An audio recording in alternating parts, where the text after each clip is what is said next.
Hi, I'm Guy Bejin, and we're here at Channel 75. We're interviewing the one and only David Castro.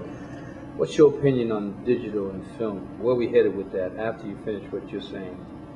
I'm not an expert, but I agree with what everybody else is saying. People who are experts. Does PIMA play a role in this? Specifically, no.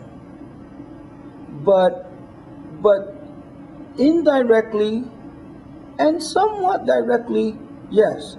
Because with film is linear, which means it's one-lined, it's one function. And so to make film multimedia, you got to put it in the computer. Then you can multiply its media elements by incorporating other pieces of media, digital sound, digital art, digital anything, or even other analog stuff. You bring it into the computer, it becomes digital. Now you can compose a piece on the computer and it's digital. So you can start out with film, and if film was going to be here forever, that would be fine. That would be fine, except it becomes a multimedia thing when you bring it into the computer and start editing and incorporating other pieces from other places that you have created. But the fact that film is on its way out, this is what this is what one professor just told me about an hour or so ago.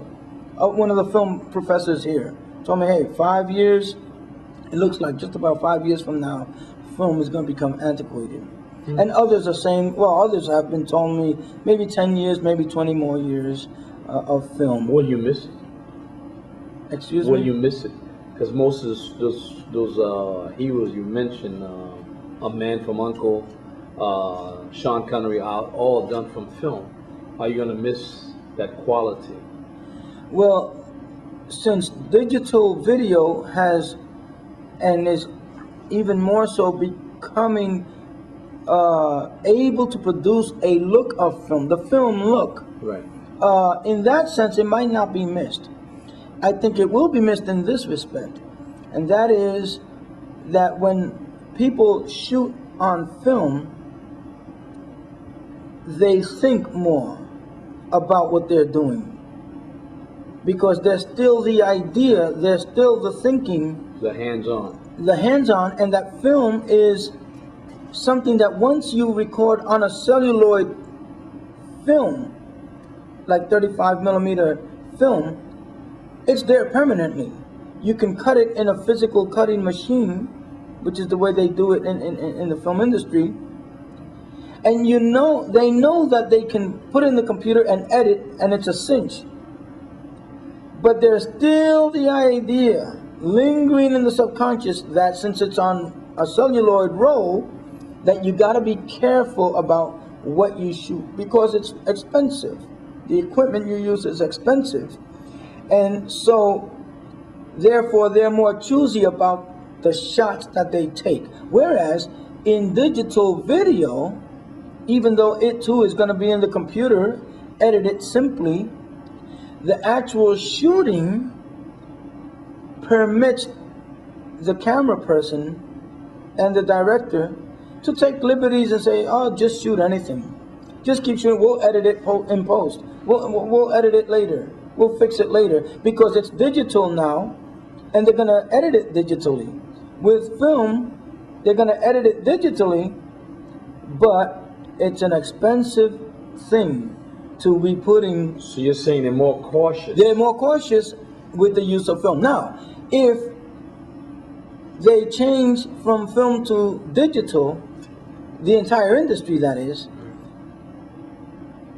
the look of film can be approached with digital video.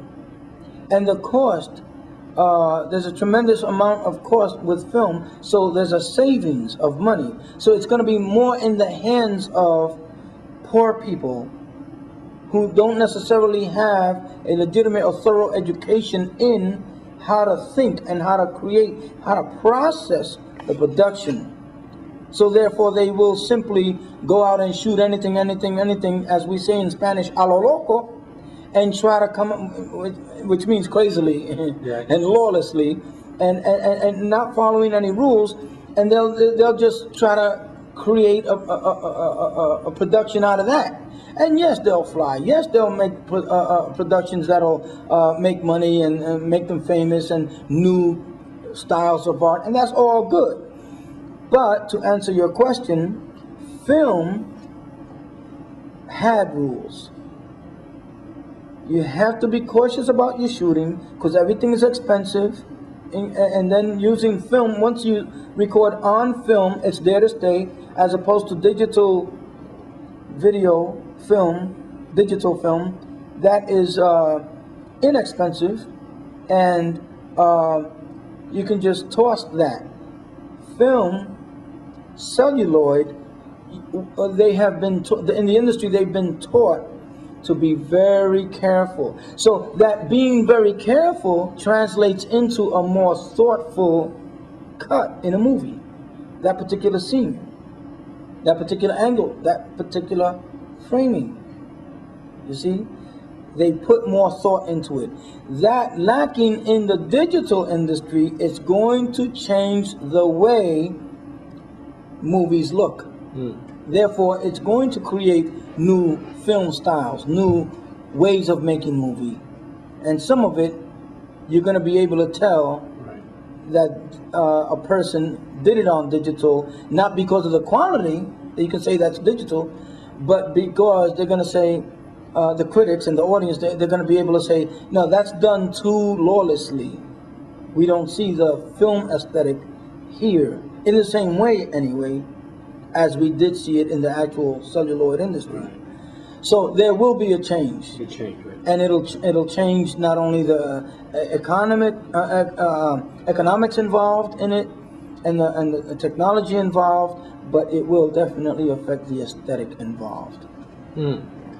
Wow, what an interview. We had David A. Castro. We've spoken on many subjects: theology, film, radio, TV, and multifaceted David, comedian, as you could tell. He's in another he's in another set, and I think this set is has been beneficial in many aspects. We've had numerous people that David has helped, but we don't want to embarrass David today. So we'll meet up with David another time when he's got more things to share with us. We wish you a good night. Thank you for joining us. Yes, we've just spoken to David. We had a great interview with David A. Castro, as he stressed to me. Theology, we spoke of film, we spoke about radio, TV, and we also spoke on film, where it's going, if it's going digital. And David has a close relationship with the Lord, and as we can tell, every other word was the Lord. It's been a blessing, and we want to thank David, and we're looking in the future to meet up again to see what exactly he's done and where he's going and what accomplishments. And we will be checking out his new book, and I'm sure he's got something that he's working on. He won't share it with me. We thank you, and thank you for joining us at Channel 75.